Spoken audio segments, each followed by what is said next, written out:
to Biztech's C-Suite Conversation Show. Our guest for today is Sam Liu. He's the managing partner of NCS Group.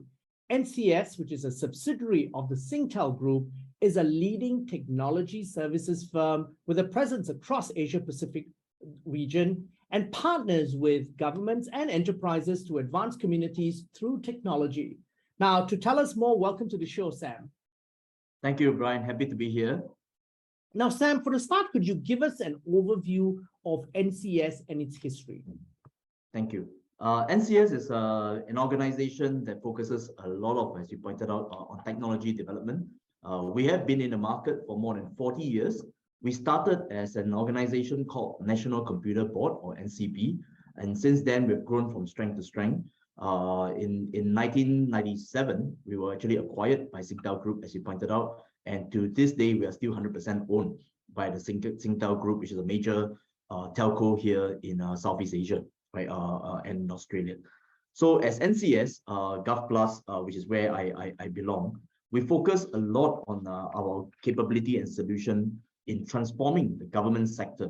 And by government sector, for what I pursue and I engage in, we actually develop different platforms and solutions for public service, which is really where all the ministries and statutory boards and capabilities reside to support and run a government function. Defense, which is really where we have the different types of military capabilities and the support and enterprise function that supports the military. And the third area is actually in homeland security, where I have solutions and capabilities to actually support agencies like the police force, immigration, as well as even areas like prison service, for example. Now, Sam, NCS has a very significant footprint across the region and also in China, in a presence across 8 cities. The solutions and your remit, obviously, in terms of government solutions, are very, very interesting. Could you give us some insights into some of your defense capabilities, for example, which perhaps people don't really know about? Yeah.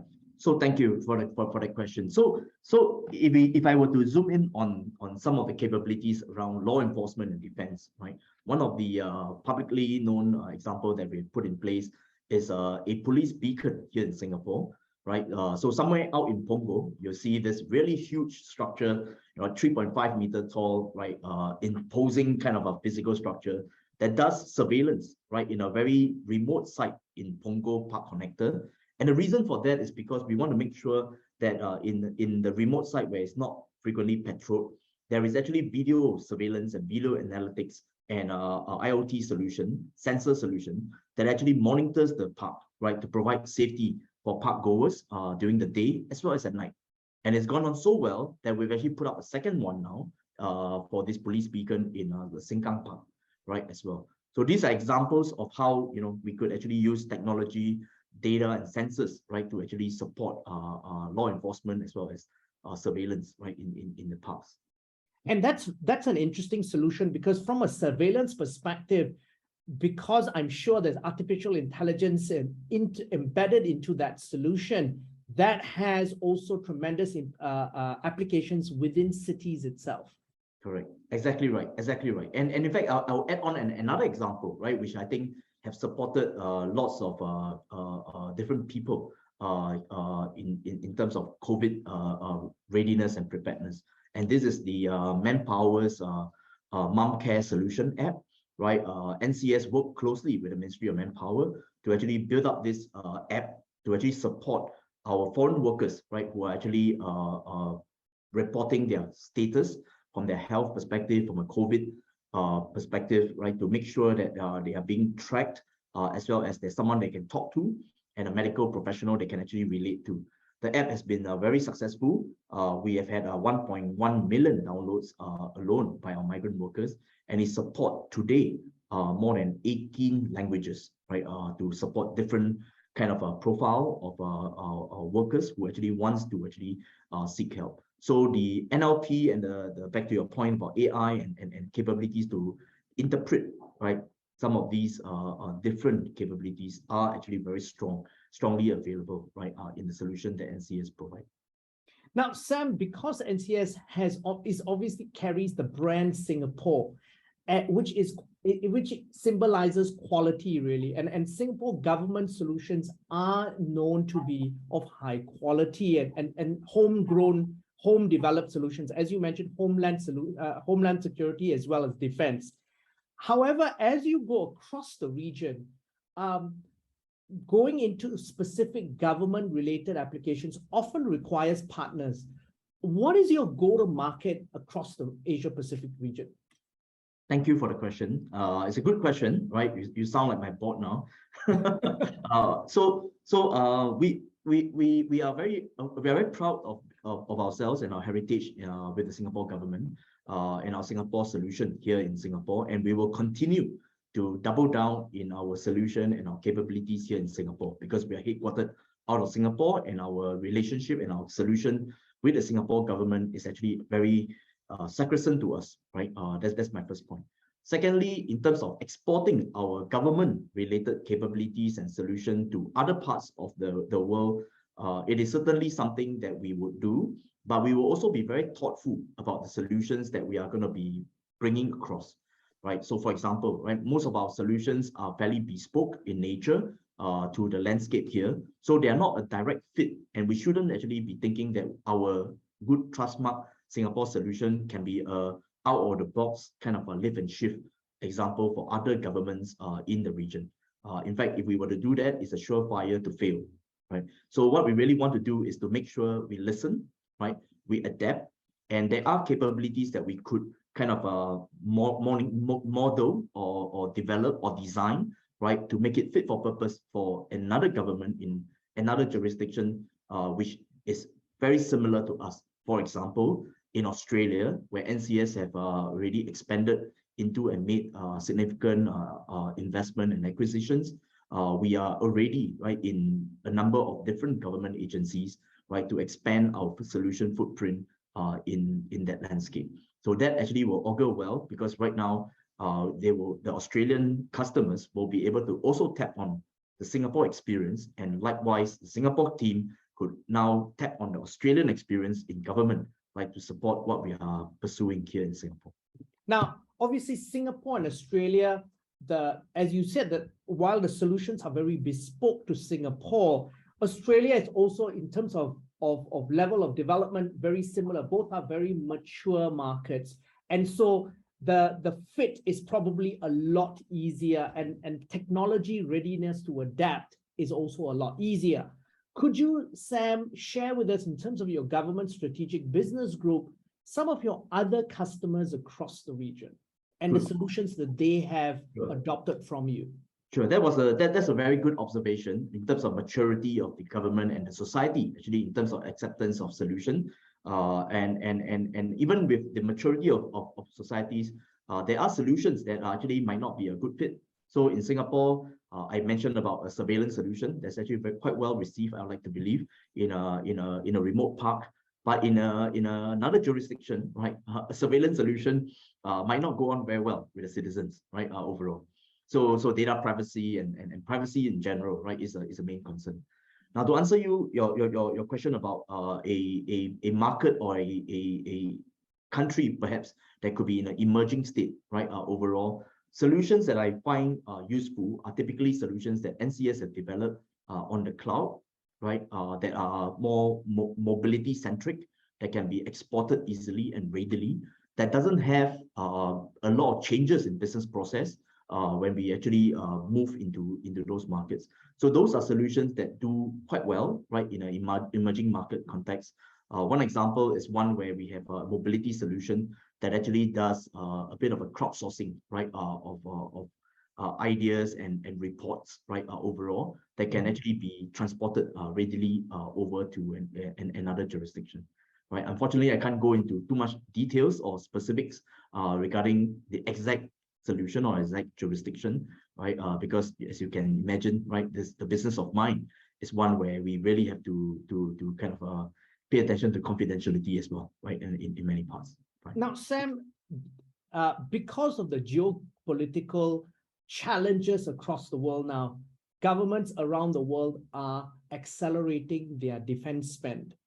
And one of the key challenges is, of course, they having to change suppliers because of sanctions and the like. It's everything from the middle, and also in terms of strategically diversifying their defense supplier base. Do you see that as an opportunity for NCS, given your group, to then expand your market share? Okay. I can't speak on behalf of my customers and how they view the geopolitical customers, but I can actually address the question to myself, right, in terms of what I see and how I intend to expand in the marketplace.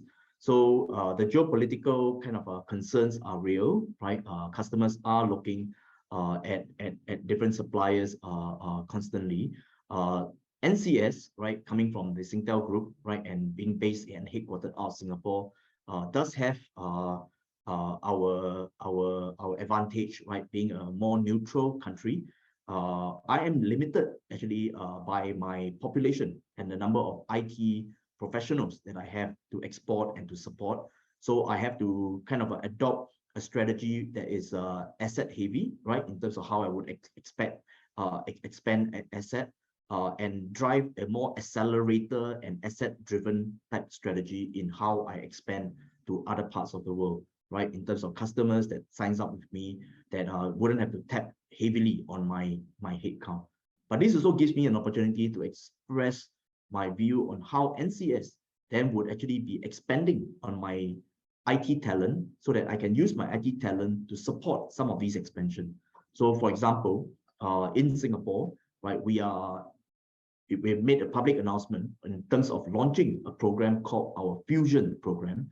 And Fusion is effectively a program where we establish a work study basis for our poly graduates to earn a degree here in NCS and to continue to expand and grow in their work, all this while pursuing their degree and achieving a promotion, getting a job opportunity with NCS on a project that could be overseas in terms of our expansion, right, with GovPlus, for example. And that's something that we're very excited and very proud of, because it actually will build up our Singapore talent, right, as well as give them opportunities to expand in the region. Now, Sam, one of the smart things that NCS is also doing as a group, as a whole, is really you've recently partnered with FPT Software in Vietnam to launch the Strategic Delivery Center in Vietnam. You also have delivery centers in Pune and Chengdu, Pune in India and Chengdu in China. So that obviously gives you that leverage in terms of headcount, which you don't have in Singapore. That's right. So we have always had our center in China, in Chengdu in China, right, and as well as Pune in India. Recently in August, we actually made a public announcement about our strategic partnership with FPT in Vietnam to develop really our NCS Strategic Delivery Center in Hanoi as a home location, right, to expand on the group of talent that we have in Vietnam. It is our express opinion that we want to grow the Strategic Delivery Center in Vietnam to 3,000 people by 2025. Right, the support of this Strategic Delivery Center, and that's why we call it Strategic Delivery Center, is really viewed as an extension of our IT talent, right, for our most important customers, and that's why the term strategic, right, to extend their capabilities into a hinterland of large IT skilled professionals like in Vietnam, right, and that's why the partnership with FPT, right, and we like that strategy and that idea, because we will not be able to grow Singapore, right, and for that matter, another matured market like Australia, doubling the size of IT talent and so forth. But we need to be able to see the project and the engagement being extended into a hinterland that has a lot of IT talent that we can tap upon, just like they are our own here in our onshore location. And that's why the creation of the Vietnam SDC. Now, Sam, looking ahead in the next 12 to 24 months, what are some key digital transformations trends that you see in the areas that you are responsible for, be it defense, whether it's homeland security or government? Good question. So I think the proliferation of cloud services and cloud adoption will continue to increase, right? More and more capabilities are going to be put onto the cloud, right? And this strategy is a mega trend, and it's here to stay, right?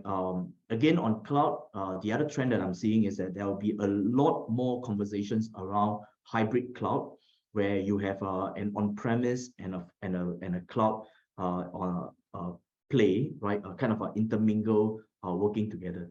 The third area is actually still on. Sorry, Brian. No, sorry. I wanted to interrupt you, Sam, because Yeah. one of the things is governments are paranoid in general. I mean, on-premise has been largely the way to go, but what you've just alluded to is that a mental shift is already starting to happen. That's right. That's right. That's right. So I think the cloud has evolved since it started as just a pure kind of a public hypervisor cloud platform. I think more and more there are techniques, right, to ensure that we baked in the right level of security, right, for data sovereignty and whatnot. So actually, this is a trend that I'm observing, right, across actually many parts of the world, right, where we are actually seeing a greater adoption for cloud, even in the government sector. And that's why I mentioned about the hybrid cloud as a second mega trend, where we are seeing that even if you have a very secured compute nodes in on-premise, you are also kind of going to be having a need to actually interact with cloud service providers and cloud services as well. To add on another trend that I see, right, just to complete, that is actually around security by design. So we are seeing a lot more kind of emphasis, right, really on security and the need to make sure that what we build and what we support, including the various scans, vulnerability, and pen tests, for example, are actually well thought through, right, as we develop the system. And to wrap up in terms of key digital trend and digital transformation that I see popping up more and more, a government system or a platform developed for government agencies isn't just a functional system, right? More and more, I'm seeing customers coming to me or agencies coming to me to request for a system that is lovable, right? A product that people like, a product that's frictionless, right? And it's something that can drive greater experiential love, right? Or experiential experience, right? So in NCS, we have created a practice called the user experience practice that actually derives, right, satisfaction from building a product and refining the product that can be lovable, right, for citizens and for people who engage with the government. Now, Sam, this is the first time I've ever heard of government solutions and the thought process around it being lovable. A lot of times we think of government solutions as being transactional. We go there, we do the transaction, and we get out. So I think that's a key takeaway in terms of how you are viewing it, really from a user experience and customer journey perspective, which we often would probably see more in a B2C context rather than a G2C, a government to citizen sort of perspective. That's right, Brian. Yes, fascinating, isn't it? Right, you know, our expectation, and I think it's kind of the path for course, right? If you look at citizens, especially in matured markets, we are expecting more from government agencies and government providers, and so it's no longer just, as you pointed out, a functional application or functional service. We want a product. We want something that we trust. We want something that's that we like, and we want something that's frictionless in terms of how we use and adapt our services and our demands. Now, Sam, this has been a fascinating conversation and I really enjoyed it. But before we leave, any final thoughts you'd like to leave the audience with? Yes, maybe more broader kind of context. I think lots of time, I mean, from an adoption of technology or digital solution or capability perspective, we think about the frontiers of technology, metaverse, Web3, right, and all the good stuff that comes together, right? I think there is a place and a time, in fact, for us to go and dabble and push really the frontier of technology. But we also must remember, this is my opinion, again, my personal opinion, right, that we should also think about being fast followers of technology, right? Let other people fail fast, right? And then let us be fast in catching up and learning, right, from those mistakes and picking the winners, right, and adapting very quickly, right, and especially for emerging markets, countries that are small. That's a strategy that cannot be obliterated, right? Because I think it is important, right? And it actually will drive a better return on your investment as a digital customer. Now, Sam, thank you very much for taking your time to be on the show. Thank you, Brian. Happy to be here. Now, we've been speaking to Sam Liu, the managing partner at NCS Group. I'm Brian Fernandez, and you've been watching and listening to Biztech C-Suite Conversation Show. This interview will be on our website, www.biztech.asia, as well as our social media platforms. It'll also be on our syndication partners, TV stations, radio stations, and websites. Thanks a lot for tuning in.